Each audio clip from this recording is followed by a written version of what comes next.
Welcome to this year's Engine Week.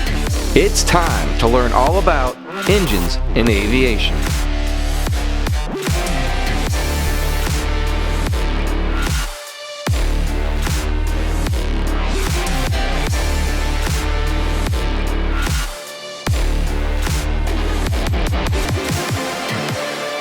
All right, everybody, welcome to Engine Week 2022, and we have another exciting guest here today, and Edge Performance all the way across the other side of the planet.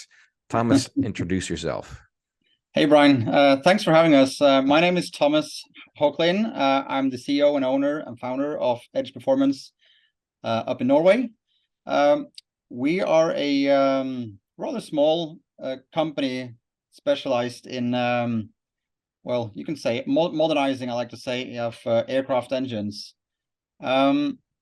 We have specialized in kind of taking the old rugged and tested engines to the next level here, and we specialize in doing innovation work on traditional well-proven aircraft engines, and we're located here in a town called Notodden, and we have our global dealership network throughout the whole world now, basically, which gives us good leverage and good tech support and sales support throughout our distributors.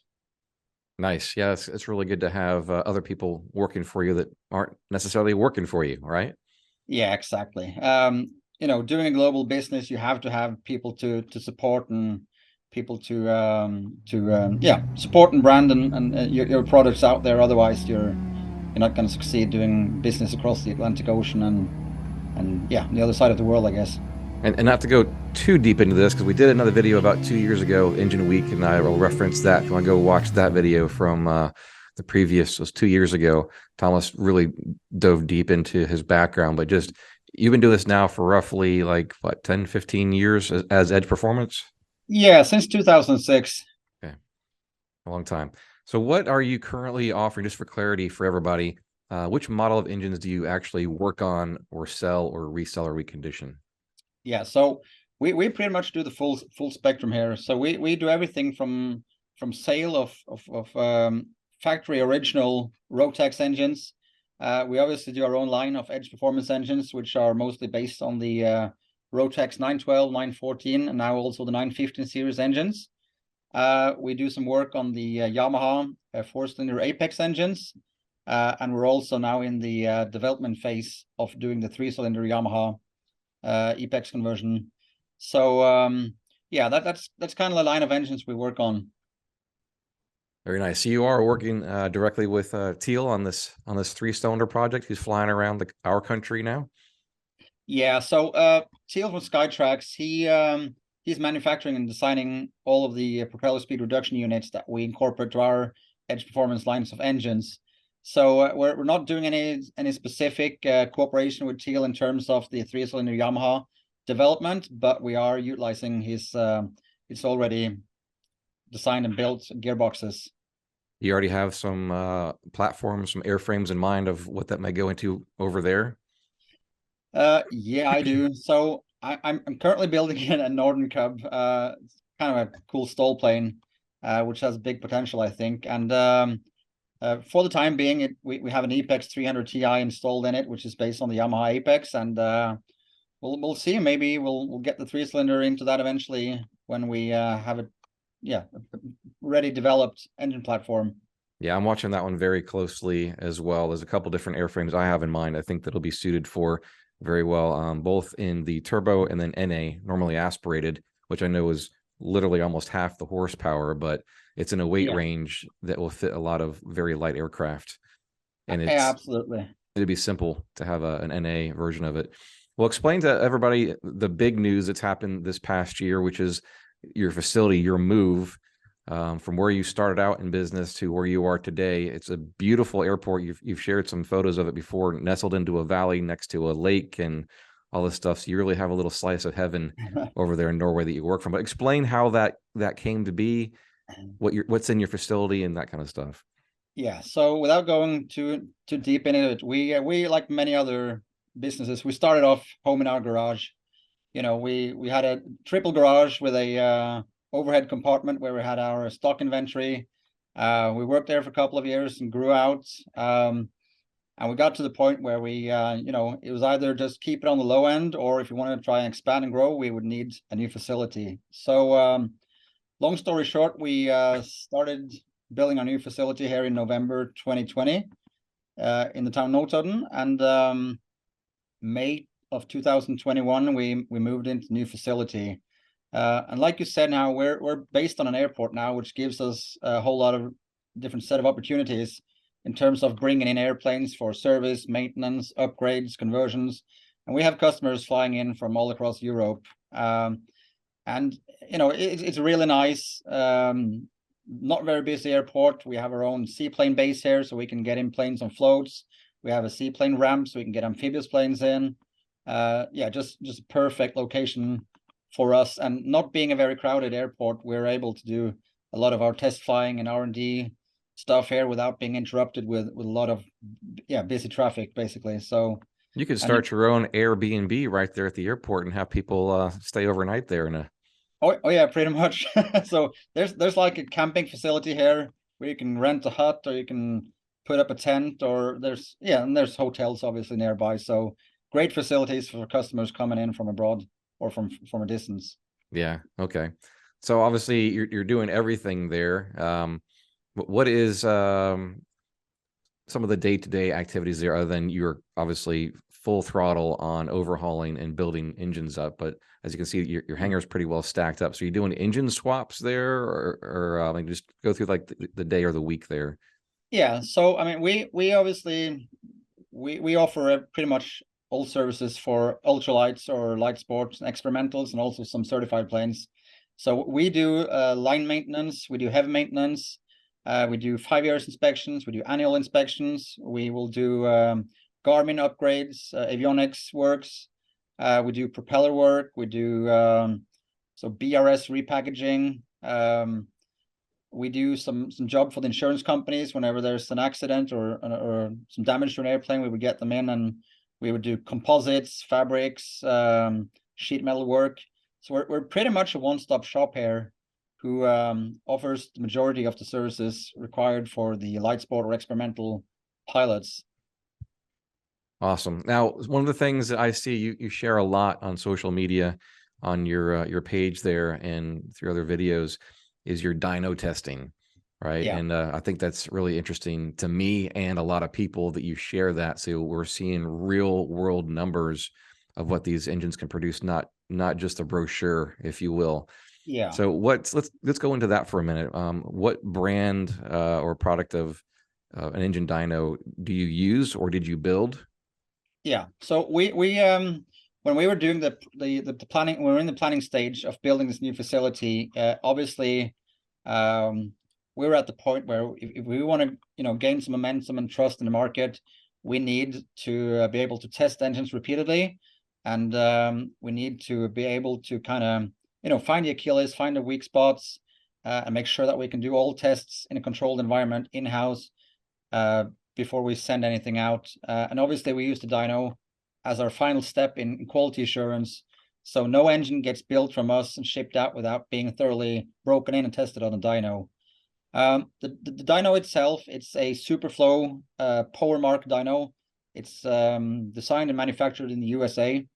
So we had that shipped in on a container from the US, and we designed the layout and everything that goes around with the dyno in terms of water storage, pumps, returns, fans, cooling, and all of that. The dyno cell itself is a enclosed area which we have sound suppressed, obviously, to keep a low noise level and to do some endurance testing. And we also have a really powerful fan there with controlled inlet and outlet valves, so we can kind of simulate different altitudes. We can get all the way up to 10,000 feet in the dyno cell by drawing a vacuum in the chamber.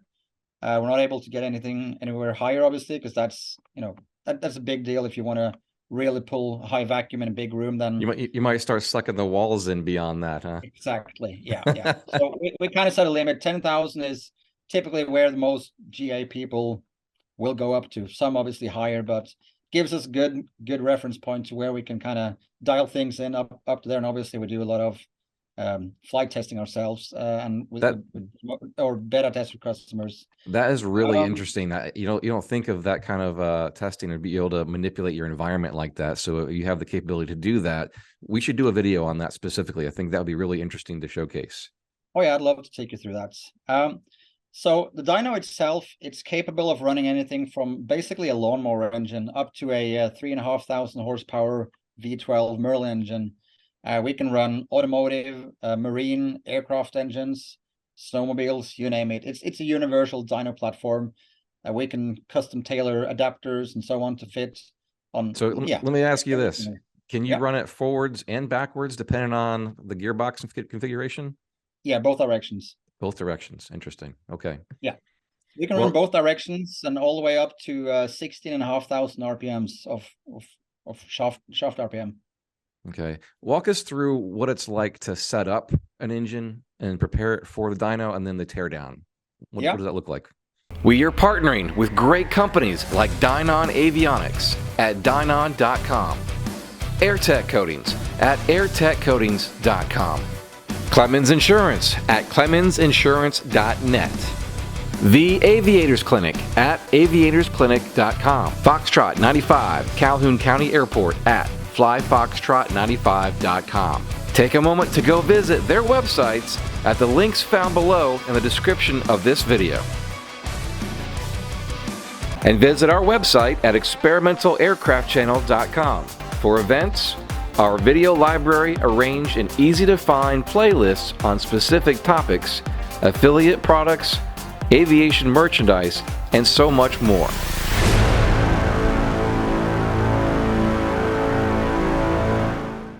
Yeah, so what we typically do once the engines are completely built, we have them stacked up in pallets and prepared to go into dyno cell.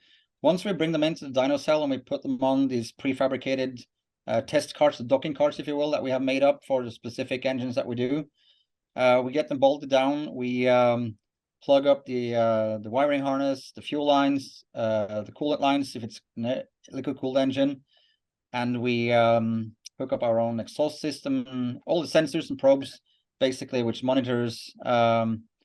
We monitor everything from crankcase pressure, EGTs, lambda sensors, coolant temps, coolant pressure, and tons of different sensors. And then it's just a matter of basically priming the oil system, and we're pretty much good to get it fired up.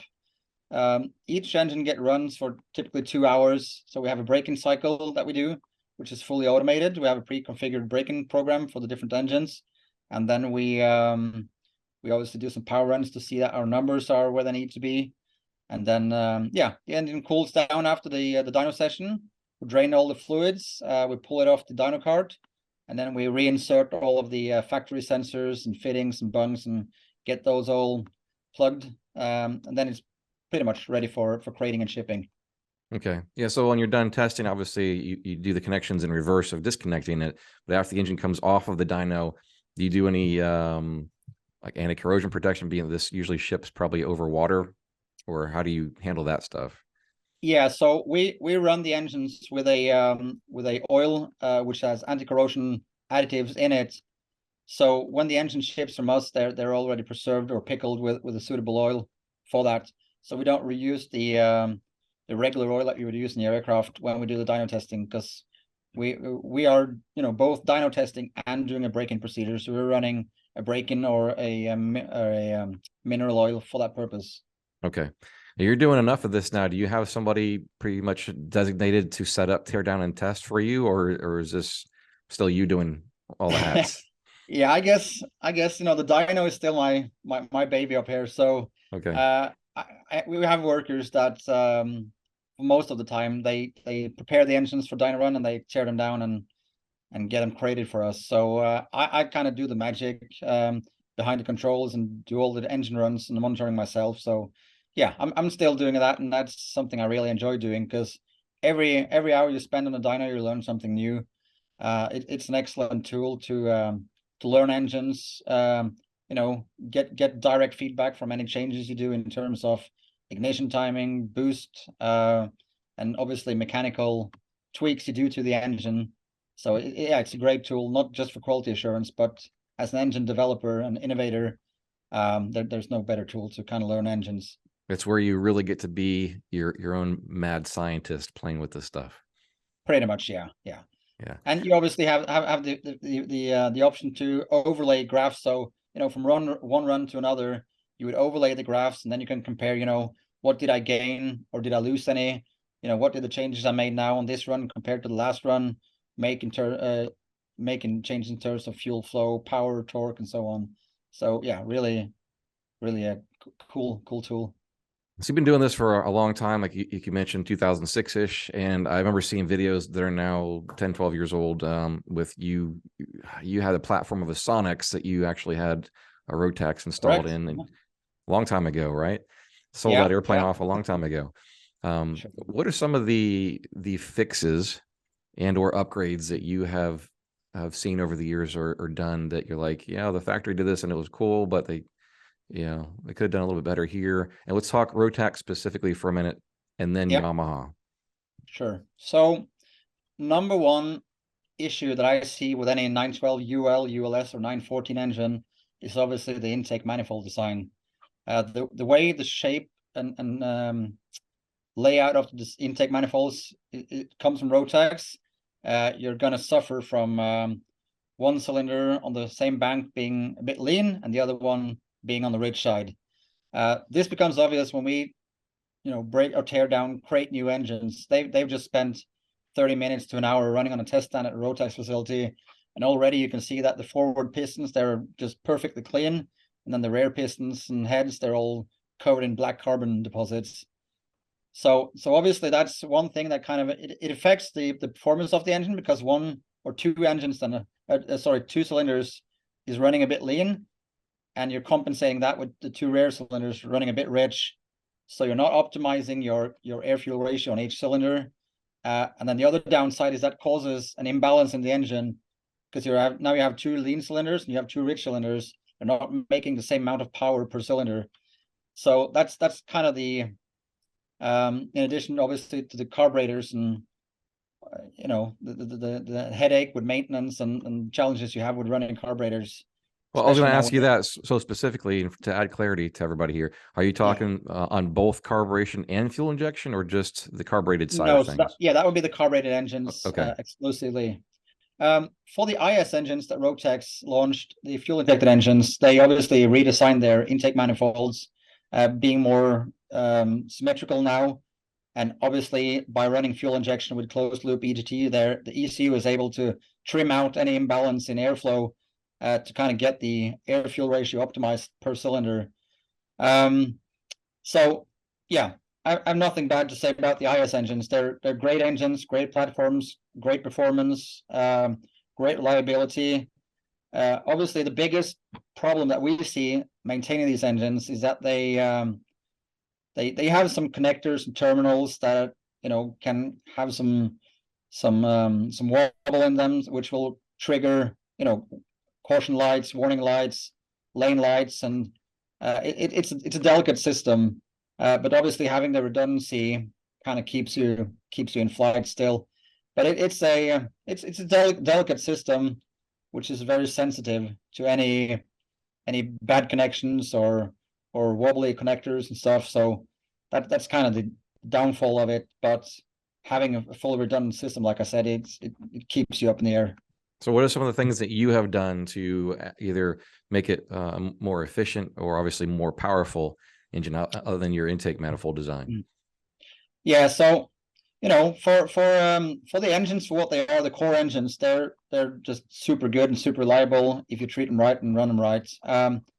For the carbureted engines that we convert to fuel injection, for instance, it's the amount of fuel, the performance, and the reduction in maintenance that are kind of key selling points for anyone wanting to buy a new engine with fuel injection from us, or to retrofit a fuel injection kit.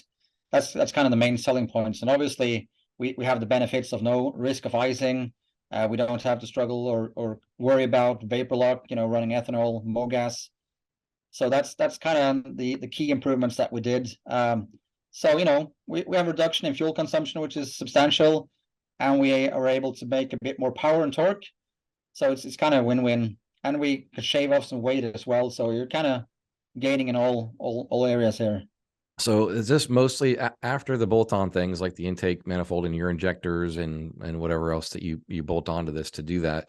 Is it mostly the mad scientist mapping that makes a difference from factory Rotax to edge performance, or what is the major separator here? Yeah, well, yeah, part that, and obviously our intake manifold, if you look at the design, we've kind of made it symmetrical with equal length runners. So there's no offsets, no variations. So they're all getting the same amount of fuel. They're all getting the same amount of air, and it's all balanced out in one intake plenum. So there's no dual carbs that can be slightly out of sync, or having different settings or adjustments to them. So it's basically a combination of the hardware and the programming that kind of gives us the end result that we're getting. Gotcha. Just go through, if you could, quickly the different products that you do offer, like the intake manifold, injection kits, and whatever else. Just run through that real quick of what you offer as far as products that you can buy directly from you. Sure. Yeah, sure. So we offer obviously fuel injection for all 912, all 914 engines. We offer big bore kits, which is basically a new set of cylinders and pistons with an increased displacement for also the 914s and 912 engines.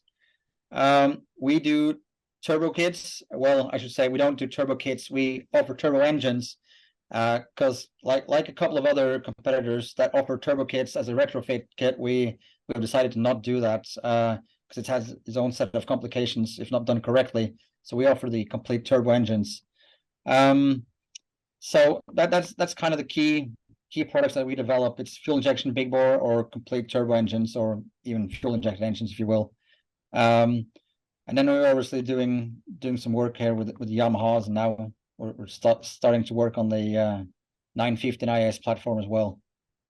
Yeah. So on the Yamaha, real quick, do you have any recommendations or warnings to builders out there? I see a lot of them, finding these sleds for a good price and tearing the engines out of them, like Steve Henry did, starting out doing this.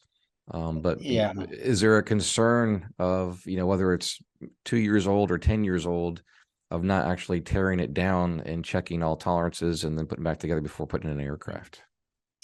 Yeah, I guess not tearing it into an engine kind of leaves you with the uncertainty of what am I flying behind? What's the past history? We don't keep logbooks, maintenance logbooks for snowmobiles like we do in aircraft, so we can't kind of go back and see what kind of issues this engine had. Is there something I should be specific about looking at or following up on maintenance? We've torn down a lot of Yamaha engines, both high time, low time, new ones, old ones, low time ones, and in general, I will say they have all been really well internally. Corrosion, I've never seen corrosion inside one of the Yamaha engines, so that has not been a great concern to us. They've always been crusty on the outside with corroded bolts, some oxidation on the aluminum, but the internals of the engines have all been in really good shape. Cylinder walls, pistons, rings, bearings, they're all just top notch. These engines are built to such tight tolerances with such great finish materials that they're super tough.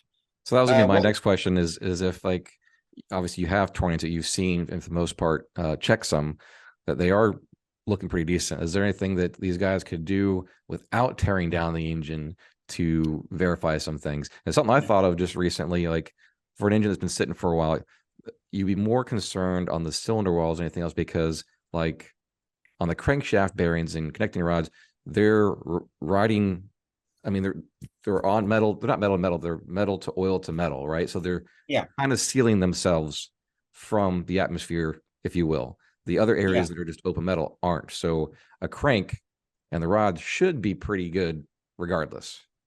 Yeah. The cylinder liners on the Yamahas, they're nickel steel plated. So that's a nickel silicon carbide plating on the cylinder wall. So they don't really rust or corrode like a cast iron or iron sleeved cylinder would. So we haven't really seen any issues in terms of corrosion on that side. What we do see is valve seat and piston ring wear.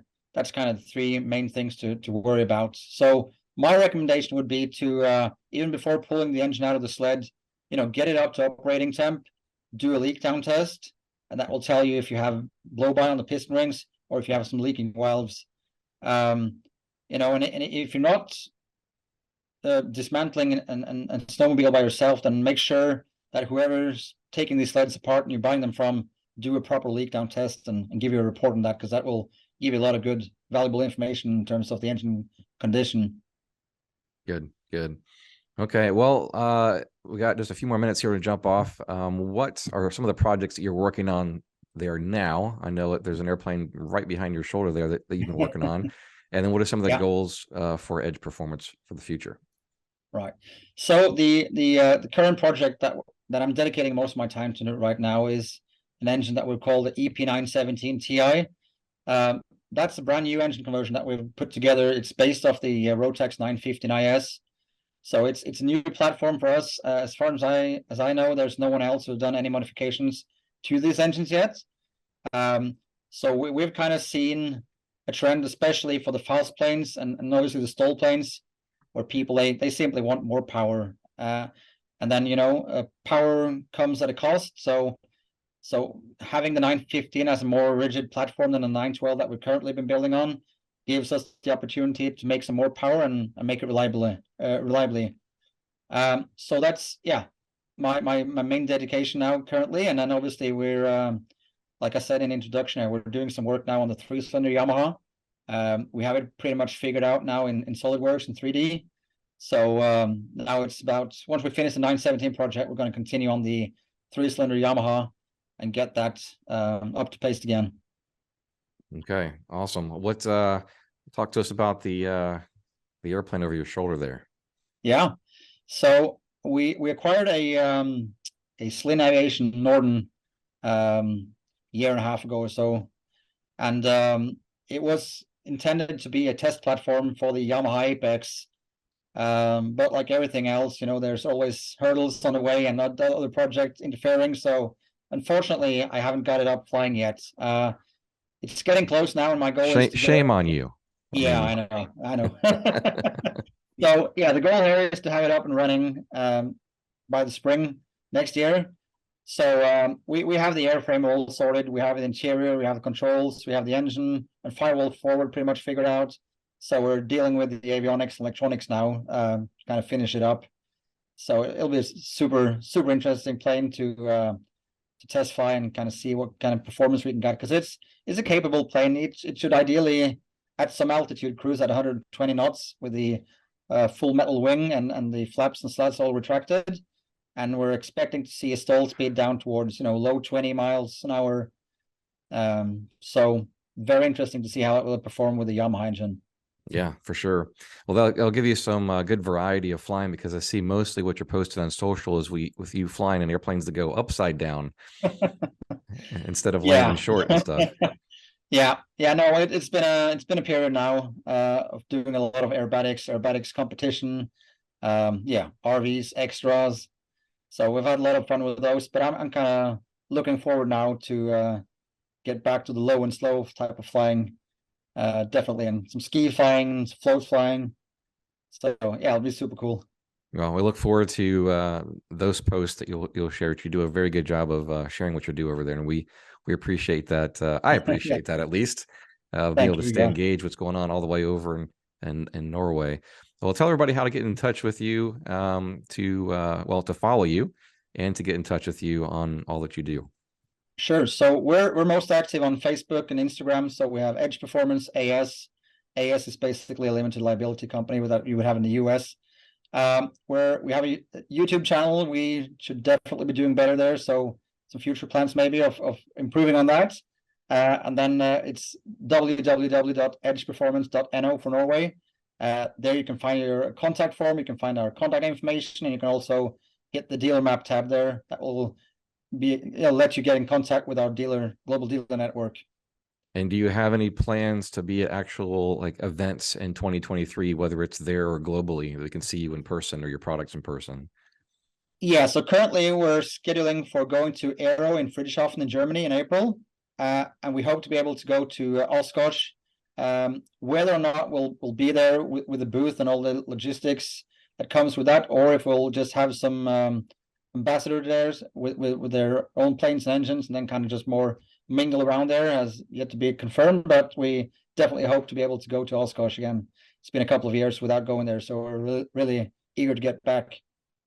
Well, if you come over here, you definitely have to let me know, because I need to shake your hand in person one of these days. You bet. Absolutely. Right. Well, thanks for joining us for Engine Week this year. And I'm not sure that I'll do this every single year, because it seems like engine tech doesn't change that much year to year. Sometimes it does. But we'll see how it goes moving forward. There's a lot happening over here at Thomas's shop. I love our conversations and seeing what you're doing, and we can share more with what the world we got going on over there. So thanks again. And everybody, if you want to follow us at experimentalaircraftchannel.com, we're growing things there. And of course, we're on Facebook as well, posting daily there to keep you engaged. Yeah. I got to give a big shout out to Brian there. He's really putting all of us small businesses and amateurs on the map there. So big shout out to you, Brian. Make sure to like, follow, and subscribe. Follow him. No, follow him. No, follow him. No, but right. This really is. If you're new to aviation in the community, it seems like it's big because it is global, but the community is actually very small, and most of the businesses that are engaged in manufacturing stuff are very small companies, less than 25 employees, sometimes less than 10 employees. So just keep that in mind when you're trying to get somebody on the phone, because you might be back there packaging, trading your engine. That's why he can't answer the phone. Exactly. Yeah. All right. We'll talk to you again soon, Thomas. Thanks for having us, Brian.